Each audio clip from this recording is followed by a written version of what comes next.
अगर मैं ये बात करूँ कि जावास्क्रिप्ट का दी मोस्ट इम्पॉर्टेंट टॉपिक जो है वो प्रोमिसेस है, तो शायद मेरी बात गलत नहीं हो। प्रोमिसेस बहुत ज़्यादा यूज़ होते हैं जावास्क्रिप्ट के अंदर because everything is about API calls, interacting with applications, all of that.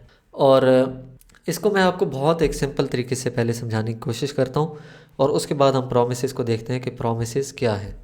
Her programming language का एक थ्रेड होता है जिसके अंदर कोड रन होता है, ठीक है। JavaScript is a single threaded programming language जिसके अंदर सिंगल थ्रेड होता है, लेकिन उसको इवेंट लूप के थ्रू हैंडल करके और उसको मल्टी थ्रेड बना दिया गया है, ठीक है। सो इट्स अ डिबेट कि आप उसको सिंगल थ्रेड कहें या उसको आप इवेंट लूप की वजह से मल्टी थ्रेड कहें। एनीवेज, थ्रेड का मतलब ये है कि हर जो जावास्क्रिप्ट का या किसी भी प्रोग्रामिंग लैंग्वेज का एक कोड होता है, जैसे मिसाल के तौर पे मैं यहाँ पे एक कंसोल ऐड कर देता हूँ। तो अब इसका मतलब ये है कि कंसोल के अंदर जो इसका जब कोड रन होगा तो उसमें क्या होगा कि लाइन नंबर 1 पहले रन होगी, 2 होगी और फिर 3 होगी। अच्छा, ये बात होगी। लेकिन जब हमें कोई ऐसी रिक्वायरमेंट होती है कि हम एक किसी और एप्लीकेशन के साथ इंटरेक्ट करते हैं। एप्लीकेशन का क्या मतलब है कि मिसाल के तौर पे आपने एक डेटाबेस के साथ कनेक्शन किया और आपने डेटाबेस को कहा कि मुझे ये वाले रिकॉर्ड्स रिटर्न कर दो। अब उसका जिस लाइन के ऊपर आपने, मिसाल मैं यहाँ पे कहता हूँ डीबी क्यूरी, कि यहाँ पे मैंने लाइन नंबर 3 पे एक डेटाबेस की क्यूरी भेज दी कि मुझे ये वाला डाटा रिटर्न कर दो। तो उसमें हुआ क्या कि जो हमारा जावास्क्रिप्ट का कोड रन कर रहा था, जो लाइन नंबर 1, 2, 3 और 4 इस तरह से रन कर रहा था, वो कोड इससे बाहर जा चुका है। बाहर जाने का मतलब है कि अब वो चीज़ डेटाबेस के ऊपर डिपेंडेंट हो चुकी है, उस कनेक्शन के ऊपर डिपेंडेंट हो चुकी है और उसने हमें रिज़ल्ट देना है, फिर हम उस पर कुछ कर सकते हैं, ठीक है। तो जब भी कोई यहाँ पे प्रोमिसेस के अंदर आप ये समझ लें कि ऐसी क्यूरी या ऐसा कोई भी काम जो हम करते हैं जो इस इंटरफेस से निकल जाता है, इस थ्रेड से निकल जाता है और वो किसी और एप्लीकेशन के साथ बातचीत करता है या इंटरेक्ट करता है, जैसे डेटाबेस की क्यूरी की मैंने बात की, या आप समझ लो कि एपीआई कॉल है। आप एक कोई भी वेबसाइट ओपन करते हैं तो उस वेबसाइट के अंदर ज़ाहिर है ई कॉमर्स की वेबसाइट ले लेते हैं, तो उसकी जो प्रोडक्ट्स हैं वो किसी ना किसी सर्वर से आ रही होंगी और उसके लिए एपीआई कॉल जाएगी और फिर वो डाटा रिटर्न करेगी। तो ऐसे काम जिसके अंदर डिपेंडेंसी जो है वो किसी और एप्लीकेशन के ऊपर चली जाती है और हमें पता नहीं होता कि हमने उसको रिक्वेस्ट की है। जैसे यहाँ पे मैंने एक डेटाबेस क्यूरी की है कि मुझे मिसाल के तौर पे पर्सन्स का रिज़ल्ट ला के दो, तो पर्सन्स का रिज़ल्ट वो मुझे कितनी देर में रिटर्न करेगा I am not sure.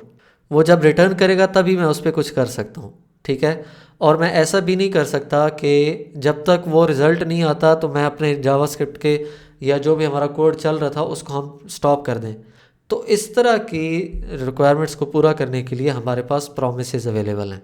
Promises क्या होते हैं कि एक हम प्रॉमिस क्रिएट करते हैं। प्रॉमिस की एक हमारे पास क्लास अवेलेबल है, उसका हम एक ऑब्जेक्ट क्रिएट करते हैं और उस प्रॉमिस की 3 स्टेट्स होती हैं। सबसे पहली और सबसे डिफ़ॉल्ट जो स्टेट होती है जब प्रॉमिस क्रिएट होता है तो वो स्टेट होती है पेंडिंग। तो इसको मैं लिख लेता हूँ यहाँ पे। तो बात ये कर रहे थे कि पेंडिंग एक स्टेट होती है। सेकंड जो स्टेट होती है वो होती है फुलफिल्ड। मिसाल के तौर पे आपने जैसे डेटाबेस क्यूरी की बात कर रहे थे, पर्सन्स के रिज़ल्ट के लिए आपने क्यूरी की थी, पहले वो पेंडिंग स्टेट के अंदर थी बिकॉज अभी उसने रिक्वेस्ट भेजी थी। अब उसके पास अगर रिक्वेस्ट से डाटा आ चुका है तो वो फुलफ़िल हो चुका है, जो प्रॉमिस था वो फुलफ़िल हो चुका है। या तीसरा ये होता है कि रिजेक्टेड की स्टेट होती है। आपने डाटा की रिक्वेस्ट भेजी थी लेकिन वो सर्वर चल नहीं रहा था, या सर्वर आपको रिज़ल्ट रिटर्न नहीं कर सका, तो वो स्टेट जो होगी उसको हम बोलेंगे रिजेक्टेड स्टेट, ठीक है। तो इस तरह से जो है प्रोमिसेस हमारे पास काम करते हैं। अभी अगर आपको उस तरह से क्लैरिटी नहीं आ रही तो जब हम इसको कोड करेंगे तो ज़्यादा क्लियर हो जाएगा। तो हम सीधा बढ़ते हैं कोड की तरफ। मैं एक प्रॉमिस क्रिएट करता हूँ, एक कांस्टेंट का वेरिएबल ले लेता हूँ, उसको मैं कह देता हूँ प्रॉमिस। और जैसे हम प्रॉमिस क्रिएट करेंगे, न्यू का कीवर्ड यूज़ करेंगे क्योंकि ये एक क्लास है, न्यू प्रॉमिस। और इस प्रॉमिस के अंदर हम एक फंक्शन यहाँ पे लिख सकते हैं और जैसे हम function as a parameter pass कर सकते हैं, तो यहाँ पे भी क्या होगा कि हम इसको एक फ़ंक्शन पास करेंगे, ठीक है। तो उस फंक्शन का मैं नाम दे देता हूँ मिसाल के तौर पे प्रॉमिस फंक्शन, ठीक है। अब ये प्रॉमिस फंक्शन, जैसे हम पहले भी इस तरह की एक्टिविटीज़ करते रहे हैं कि प्रॉमिस फंक्शन हम यहाँ पे डिफ़ाइन करेंगे और वो प्रॉमिस फंक्शन हमने यहाँ पे स्पेसिफाई किया तो प्रॉमिस के अंदर एज अ पैरामीटर ये पास हो जाएगा। अच्छा, जो प्रॉमिस फंक्शन हम यहाँ पे पास करते हैं उसको दो पैरामीटर्स रिसीव होते हैं, एक होता है रिजॉल्व का और दूसरा होता है रिजेक्ट का। ठीक है, या तो प्रॉमिस जो है वो रिजॉल्व होगा, जब वो रिजॉल्व होगा तो उसकी स्टेट जो है वो पेंडिंग से फुलफिल्ड के अंदर चली जाएगी, या वो रिजेक्ट होगा और उसकी स्टेट अगर वो रिजेक्ट होगा तो पेंडिंग से रिजेक्ट में चली जाएगी। ठीक है, वही एग्जांपल दोबारा लेते हैं कि पर्सनस के डाटा के लिए आपने बोला डेटाबेस को कि मुझे रिज़ल्ट्स रिटर्न करो, तो या तो वो आपको रिज़ल्ट्स दे देगा और रिजॉल्व कर देगा उसको, या क्या होगा कि आपको रिज़ल्ट्स नहीं दे पाएगा और ये हो जाएगा रिजेक्ट। ठीक है, अब अगर हम रिज़ॉल्व का फंक्शन, अब ये दो भी फंक्शंस हैं, ये रिज़ॉल्व और रिजेक्ट जो एज अ पैरामीटर आ रहे हैं यहाँ पे, ये भी क्या हैं, फंक्शंस हैं।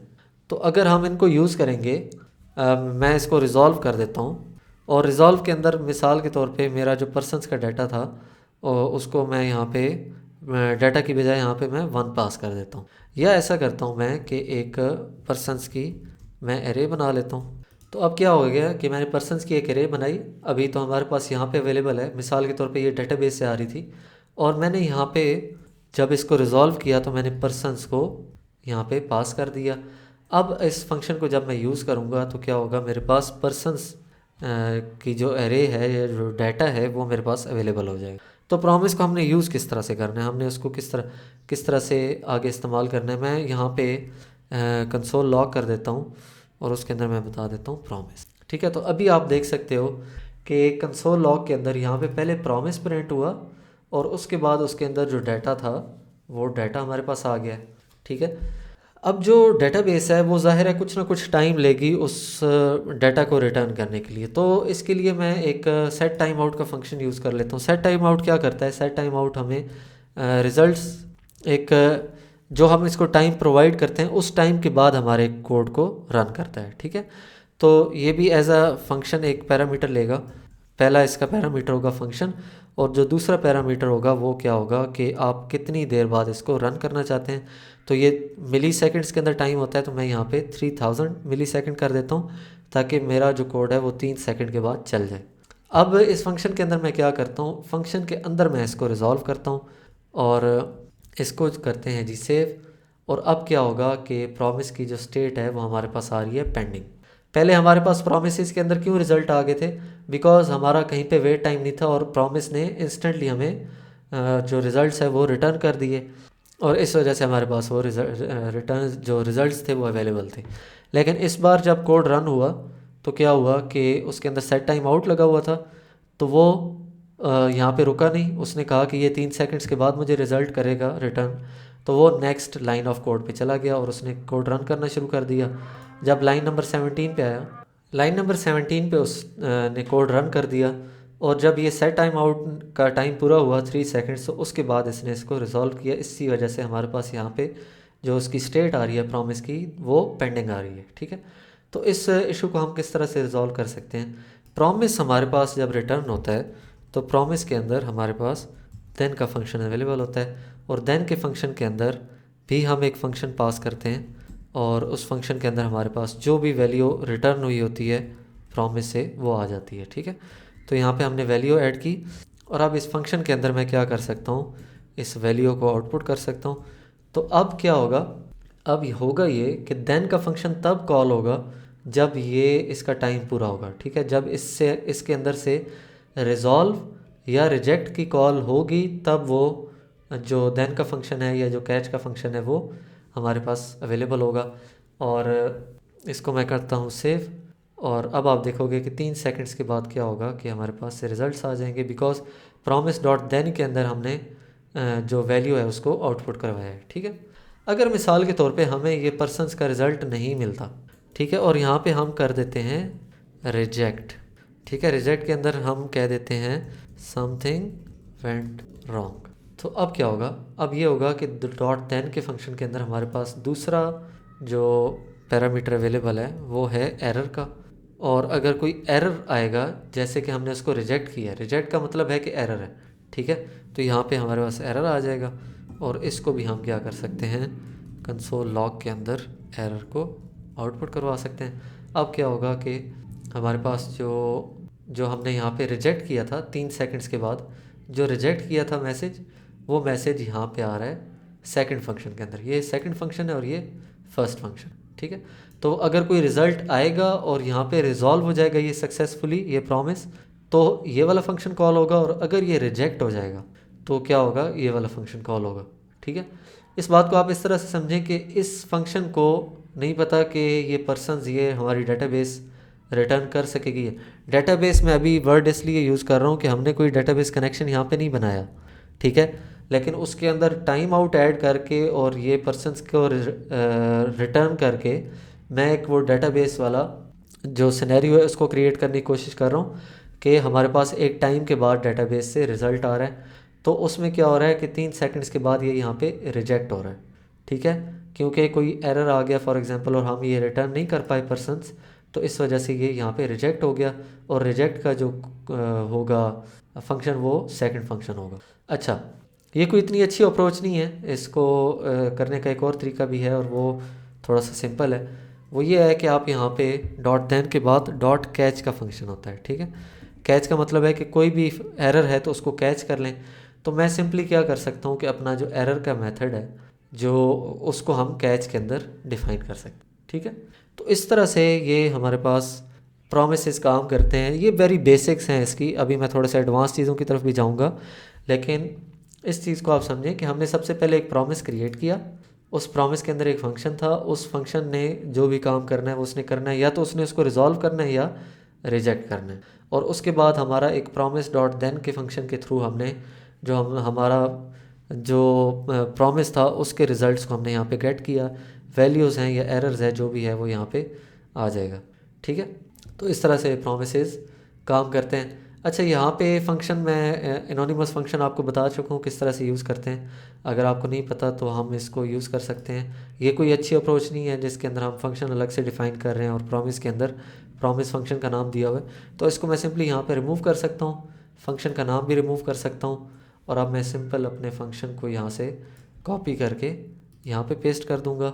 तो अब क्या होगा कि वो function as a anonymous function यहाँ पे ऐड हो जाएगा और यहाँ से हम सेट टाइम आउट कर रहे हैं और बाकी सारी चीज़ें कर रहे हैं, रिजेक्ट कर रहे हैं अपने प्रॉमिस को। मैं इसको दोबारा से रिज़ॉल्व कर देता हूँ ताकि हमारे पास रिज़ल्ट आ जाए, और रिज़ॉल्व के अंदर हम इसके जो रिज़ल्ट्स हैं उसको सेंड कर देते हैं। तो अब हमारे पास यहाँ पे 3 सेकंड्स के बाद पर्सन्स की जो एरे है वो अपडेट हो जाएगी, ठीक है। तो ये हमने एनोनिमस फंक्शन यूज़ किया। इस फंक्शन को भी आमतौर पे ज़्यादा यूज़ नहीं किया जाता, और जो न्यू वे है जावास्क्रिप्ट के अंदर यूज़ करने का वो ये है कि आप फंक्शन की जगह एरो फंक्शन यूज़ करें। तो आप फंक्शन को भी रिमूव कर दें और इस ब्रैकेट के बाद आप एरो यूज़ करेंगे, इक्वल साइन और उसके बाद एरो, और इससे क्या होगा कि ये एरो फंक्शन में कन्वर्ट हो जाएगा और ये एक फ़ंक्शन है फुल फ्लैज। ऑल्दो हमने फंक्शन का कीवर्ड यूज़ नहीं किया यहाँ पे, लेकिन फिर भी ये एक फ़ंक्शन है। इसी तरह से मैं इस फंक्शन को भी रिमूव कर देता हूँ और यहाँ पे भी मैं इसको बना देता हूँ एरो, और इस फंक्शन को भी रिमूव कर देते हैं, इस फंक्शन को भी रिमूव कर देते हैं, और इन सभी फंक्शंस को हम बना देते हैं एरो फंक्शन, ठीक है। आम फंक्शन में और एरो फंक्शंस में डिफरेंस होता है, but that is not the topic for this tutorial, ठीक है। तो वो हम किसी और चैप्टर के अंदर उसको क्लियर कर लेंगे। तो इस तरह से हमने एरो फंक्शंस को यूज़ कर लिया। अब हमारा कोड थोड़ा क्लीन लग रहा है कि एक प्रॉमिस है, उसके अंदर रिजॉल्व है, रिजेक्ट है और सेट टाइम आउट लगा, और हमारा प्रॉमिस जो है यहाँ पे रिजॉल्व हो रहा है। इसी तरह से हमने प्रॉमिस डॉट देन और उसको कैच को यूज़ कर लिया, और इस तरह से हमारे पास वैल्यूज़ आ रही हैं, ठीक है। अब जो नेक्स्ट इंपॉर्टेंट चीज़ है वो ये है कि हम जो प्रॉमिस के अंदर डॉट देन का फंक्शन, ये डॉट देन का फंक्शन अगेन हमें एक प्रॉमिस रिटर्न करता है, ठीक है। इसका क्या मतलब है, मैं आपको इसको समझाने की कोशिश करता हूँ कि यहाँ पे हमने रिज़ॉल्व किया, पर्सन्स को मैं रिमूव कर देता हूँ, मैं यहाँ से रिज़ॉल्व करता हूँ 1, और इसका टाइम भी मैं कम कर देता हूँ ताकि हम रिज़ल्ट्स को देख सकें, और ये हमारे पास 1 आ गया यहाँ। अब डॉट देन के अंदर हमारे पास जो रिज़ल्ट आता है, या डॉट देन जो है वो इट्सेल्फ, ये जो पूरा फंक्शन होगा, जो डॉट देन का फंक्शन होगा, ये एक प्रॉमिस रिटर्न करेगा, ठीक है।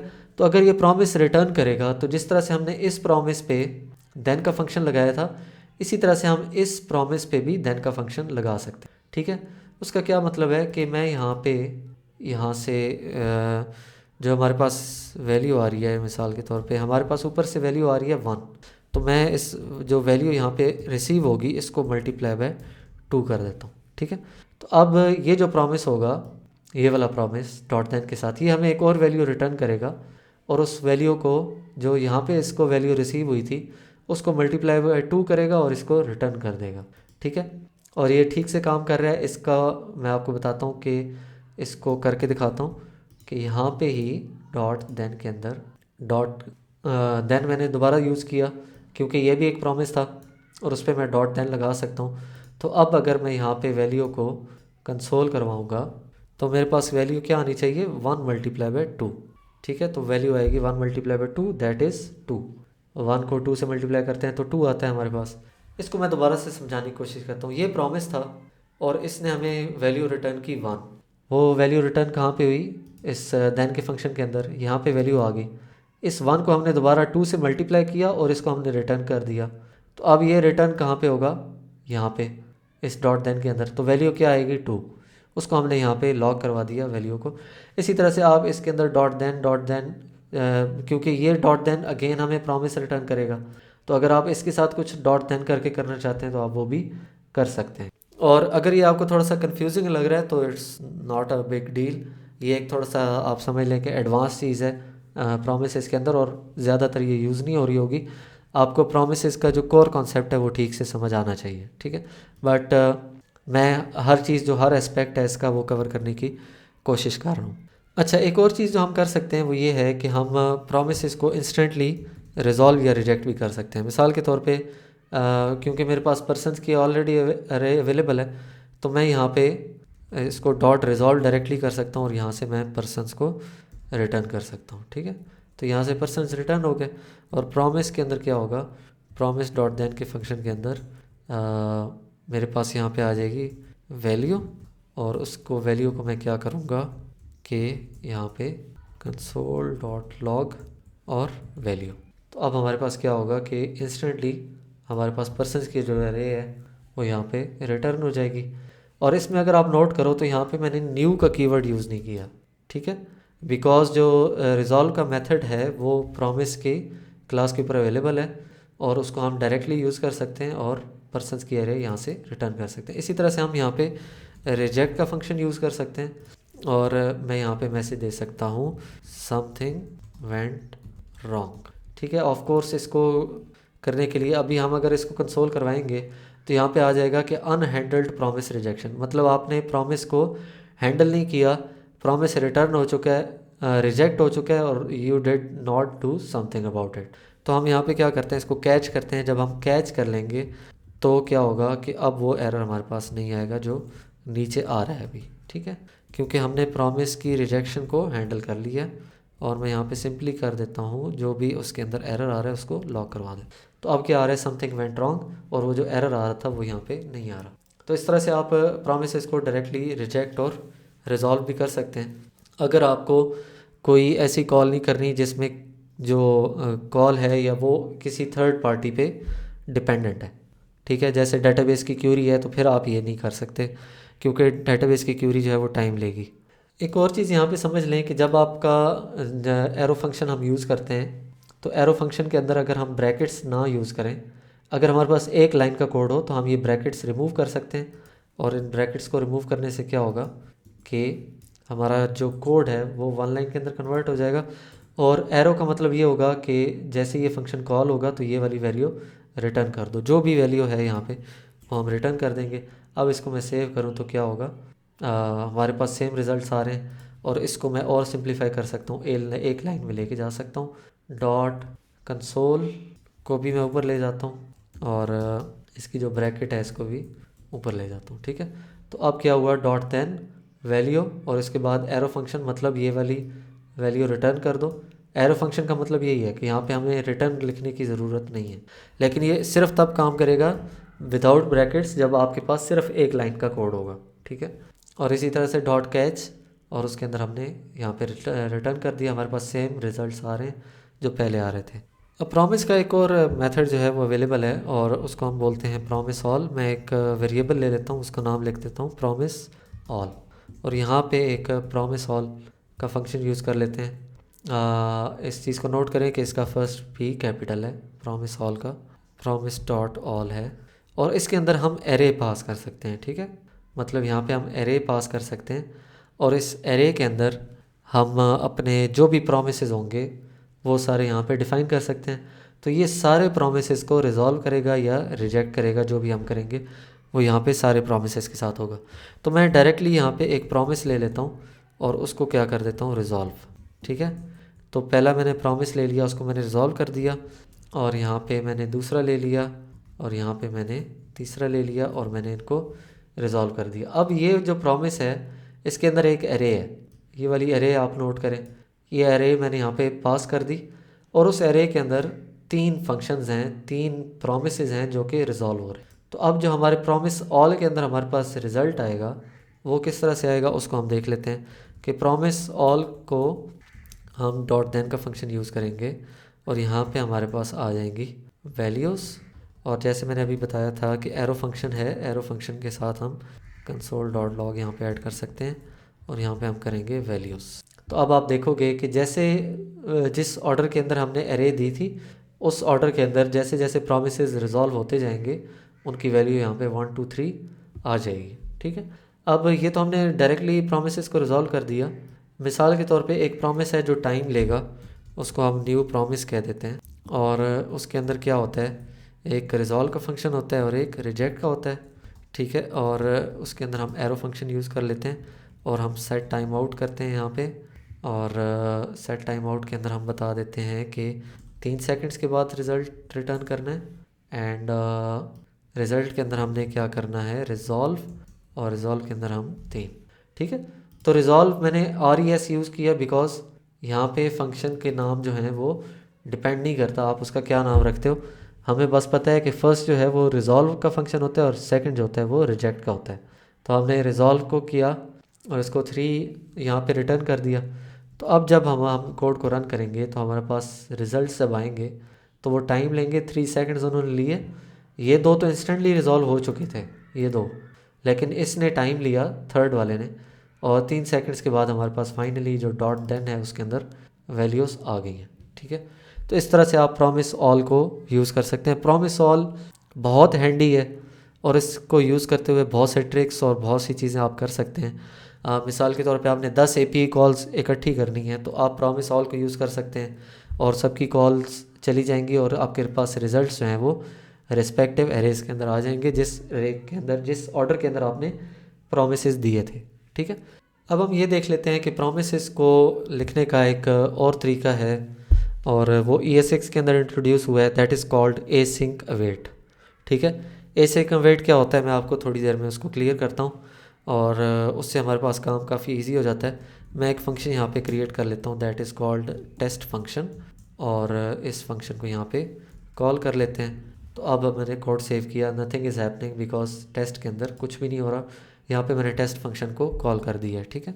अब यहाँ पे मैं क्या करता हूँ, रिटर्न 1, ठीक है। तो अब मैं ऑफ कोर्स जब इसको रन करूँगा तो टेस्ट जो है वो यहाँ पे 1 रिटर्न करेगा और मेरे पास यहाँ पे वैल्यू जो है उसको मुझे कंसोल नहीं करवाया तो मैं इसको कंसोल करवा लेता हूँ। जो भी वैल्यू आएगी टेस्ट के अंदर वो यहाँ पे क्या हो जाएगी, कंसोल हो जाएगी। तो आप देख सकते हो 1 समथिंग वेंट रॉन्ग और 1 2 3 ये सारी चीज़ें आई हैं। ओके, एक चीज़ और आप नोट करो वो ये है कि प्रॉमिस ऑल के बाद हमने ये टेस्ट का फंक्शन रन किया, लेकिन जो आउटपुट आई है वो इसकी टेस्ट की पहले आई है, सबसे पहले आई है, ठीक है।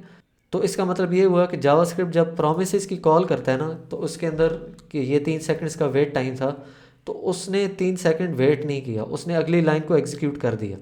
तो लाइन नंबर 27 एग्जीक्यूट होगी तो उसका जो 1 था वो प्रिंट हो गया यहाँ पे, ठीक है। इसी तरह से समथिंग वेंट रॉन्ग, क्योंकि ये भी एक प्रॉमिस था तो प्रोमिसेस जो हैं वो बाद में रिटर्न होते हैं, वो स्टैक पे चले जाते हैं। वो थोड़ा सा कॉम्प्लिकेटेड टॉपिक है, उसको मैं कवर नहीं करता, लेकिन मतलब ये है कहने का कि प्रोमिसेस बाकी कोड रन हो जाता है और प्रोमिसेस बाद में रिजॉल्व होते हैं या रिजेक्ट होते हैं, ठीक है। जो प्रॉमिस टाइम नहीं भी ले रहा, अब ये प्रॉमिस कोई टाइम नहीं ले रहा तो ये भी बाद में इसकी आउटपुट आई है बिकॉज ये स्टैक पे चला गया था। और इसी तरह से प्रॉमिस ऑल के अंदर बिकॉज वेट टाइम था तो इसलिए यहाँ पे वेट टाइम ऐड कर दिया, ठीक है। अच्छा, इस टेस्ट फंक्शन के अंदर मैंने 1 रिटर्न किया यहाँ पे। अब मैं क्या कर सकता हूँ कि मैं यहाँ पे जिस तरह से हमारे पास एक प्रॉमिस क्रिएट करता हूँ और उस प्रॉमिस को मैं नाम दे देता हूँ पर्सन्स का, ठीक है, के पर्सन्स प्रॉमिस। और इसके अंदर मैं करता हूँ न्यू प्रॉमिस, और इसके अंदर हमारे पास रिजॉल्व और रिजेक्ट के फंक्शंस आएंगे, और इसको मैं यहाँ पे रिजॉल्व कर देता हूँ विद पर्सन्स एरे। पर्सन्स की एरे यहाँ पे हमने डिफाइन की हुई है। तो अब ये प्रॉमिस हमें सिंपली क्या करेगा, पर्सन्स का डाटा रिटर्न कर देगा, ठीक है।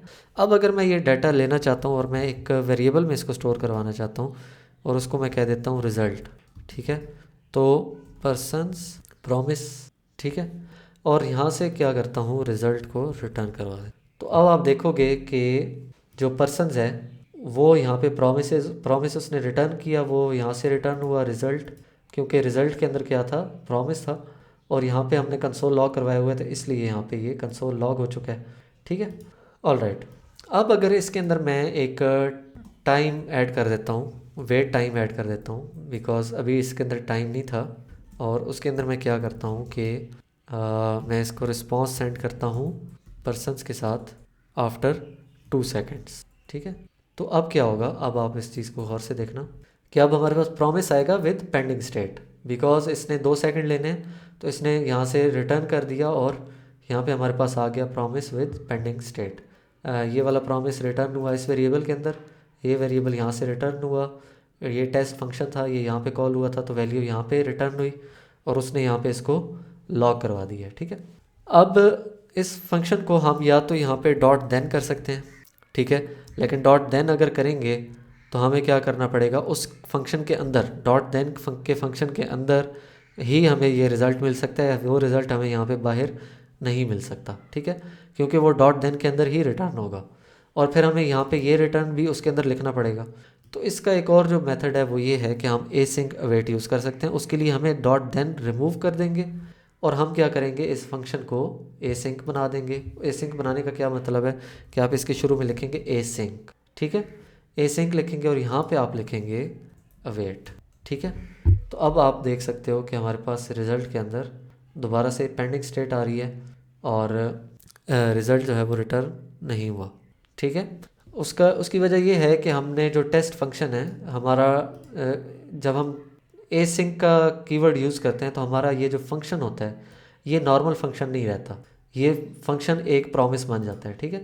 तो जब भी हमने अवेट करना है किसी चीज़ पे तो हमें उस फंक्शन को एसिंक बनाना पड़ेगा, और एसिंक जब बन जाएगा तो ये फंक्शन खुद ही प्रॉमिस बन जाएगा। अब टेस्ट फंक्शन जो है वो खुद ऑटोमेटिकली प्रॉमिस बन चुका है। तो प्रॉमिस का रिज़ल्ट लेने के लिए हमें क्या करना पड़ता है, यू नो दैट कि टेस्ट का फंक्शन हम कॉल करेंगे, टेस्ट का फंक्शन हमें एक प्रॉमिस रिटर्न करेगा, तो प्रॉमिस का रिज़ल्ट लेने के लिए हमें डॉट देन का फंक्शन यूज़ करना पड़ेगा, और उसके अंदर हमारे पास आएगा रिज़ल्ट, और उस रिज़ल्ट को हम यहाँ पे क्या करवा सकते हैं, कंसोल डॉट लॉग, ठीक है। तो अब आप देखोगे कि 2 सेकंड के बाद हमारा जो रिज़ल्ट है वो ठीक से आउटपुट हो रहा है, क्योंकि इस फंक्शन ने उस पर अवेट किया, जब भी उसने रिज़ल्ट रिटर्न करना है उस पर अवेट हो रहा है, उस पर समझ लें कि वेट हो रहा है, उसका रिज़ल्ट आएगा रिज़ल्ट के अंदर और यहाँ से रिटर्न होगा। क्योंकि इस फंक्शन के अंदर हमने एसिंक लिखा था, तो एसिंक बिल्कुल वैसा ही है जैसे आपने for example new promise use किया हो, ठीक है। तो वो क्या हो गया, वो फंक्शन ऑटोमेटिकली एक प्रॉमिस बन चुका था। तो प्रॉमिस का रिज़ल्ट लेने के लिए हम क्या करते हैं, डॉट देन यूज़ करते हैं, और डॉट देन के अंदर हमने रिज़ल्ट ले लिया, ठीक है। Now you might be thinking कि यहाँ पे हमने अवेट यूज़ किया तो यहाँ पे क्यों नहीं कर सकते अवेट यूज़, ये क्योंकि टेस्ट फंक्शन जो है वो प्रॉमिस रिटर्न कर रहा है, तो प्रॉमिसेस के साथ हम अवेट यूज़ करते हैं, तो यहाँ पे क्यों नहीं कर रहे। तो उसकी वजह ये है कि अवेट हम तब यूज़ कर सकते हैं जब हम इनसाइड अ फंक्शन होते हैं, क्योंकि उस फंक्शन का एसिंक होना ज़रूरी है, उस फंक्शन का एसिंक्रोनस होना ज़रूरी है। तो क्योंकि यहाँ पे फंक्शन हमारे पास ऊपर है नहीं, इसलिए हमने यहाँ पे डॉट देन का फंक्शन यूज़ कर लिया। अब आपके पास दोनों मेथड्स अवेलेबल हैं, या तो आप एसिंक का वेट यूज़ कर लें या देन यूज़ कर लें, ठीक है। तो ये अप्रोच पे आपके डिपेंड करता है। Most of the time async का वेट यूज़ होता है and sometimes you have to use dot then, ठीक है। अब आप ये भी सोच रहे होंगे कि ये जो रिज़ल्ट है अगर ये प्रॉमिस रिजेक्ट हो जाता है यहाँ पे, ठीक है, और रिजेक्ट हो जाता है और यहाँ पे हम कह देते हैं कि समथिंग वेंट रियली रॉन्ग, अगर ये रिजेक्ट हो जाता है तो रिज़ल्ट किस तरह से आएगा। तो यहाँ पे डॉट देन के अंदर तो नहीं आ सकता, और हमारे पास अनहैंडल्ड का भी मैसेज आ चुका है। तो उसके लिए हम जो यूज़ करते हैं वो ट्राई कैच का ब्लॉक यूज़ करते हैं, ठीक है। सो ट्राई के अंदर हम क्या कर रहे हैं, ट्राई के अंदर हम कोड को रन करने की कोशिश करेंगे। ये वाला कोड हम इसके अंदर पुश कर देते हैं, और इसके अंदर इसका मतलब ये है कि इसको ट्राई करो, अगर तो ट्राई हो जाता है तो ठीक है रिटर्न कर दो, अदरवाइज़ कैच में आ जाओ।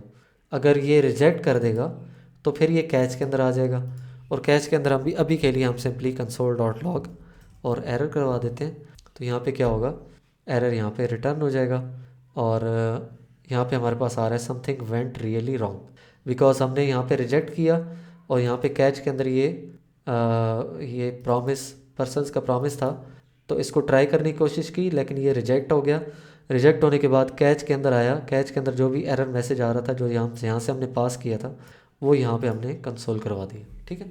तो इस तरह से आप प्रोमिसेस की जो डिफरेंट टेक्निक्स हैं उनको आप यूज़ कर सकते हैं। प्रोमिस ऑल को यूज़ कर सकते हैं, एसिंक अवेट को यूज़ कर सकते हैं, देन और कैच के फंक्शन को यूज़ कर सकते हैं, ट्राई कैच ब्लॉक को यूज़ कर सकते हैं। ट्राई कैच ब्लॉक आपको याद होगा कि हमने जो एरर हैंडलिंग है उसके अंदर यूज़ किया था, तो ये एग्जैक्टली वैसे ही है जिस तरह से हम एरर हैंडलिंग कर रहे हैं फॉर एग्जांपल।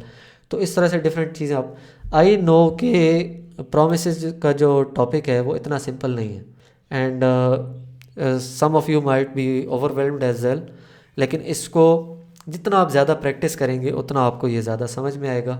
आप इस कॉन्सेप्ट को समझें कि जब भी डाटा की क्यूरी या कोई भी ऐसा काम जो इस थ्रेड से निकल जाता है और कहीं और चला जाता है और वहाँ से रिटर्न होना होता है, तो उसके लिए हमारे पास प्रोमिसेस अवेलेबल हैं और हम प्रोमिसेस को ही यूज़ करेंगे, ठीक है। और प्रॉमिस के अंदर रिटर्न होगा रिज़ल्ट, और जावास्क्रिप्ट की ब्यूटी ये है कि वो उस प्रॉमिस का वेट नहीं करेगा बल्कि वो नेक्स्ट लाइन को एग्जीक्यूट करना शुरू कर देगा, और जब उसका रिज़ल्ट रिटर्न होगा तो तब उसके अंदर जो कोड लिखा हुआ था वो सारा कोड यूज़ होगा, ठीक है। तो यहाँ पे हमारे पास फर्स्ट क्लास फंक्शंस भी बहुत ज़्यादा हेल्पफुल हैं। फर्स्ट क्लास फंक्शंस वो फंक्शंस होते हैं जो हम एज अ पैरामीटर पास कर सकते हैं। तो यहाँ पे हम पैरामीटर्स पास करके ये सारे काम कर रहे हैं। तो इसको ज़्यादा से ज़्यादा प्रैक्टिस करें, इस पर अपना पूरा टाइम लें, और ये बहुत टॉपिक जो है वो इम्पॉर्टेंट है, इसका समझ आना बहुत ज़्यादा ज़रूरी है। एंड आई होप कि आपने आज कुछ ना कुछ सीखा होगा, and I will see you in the next one.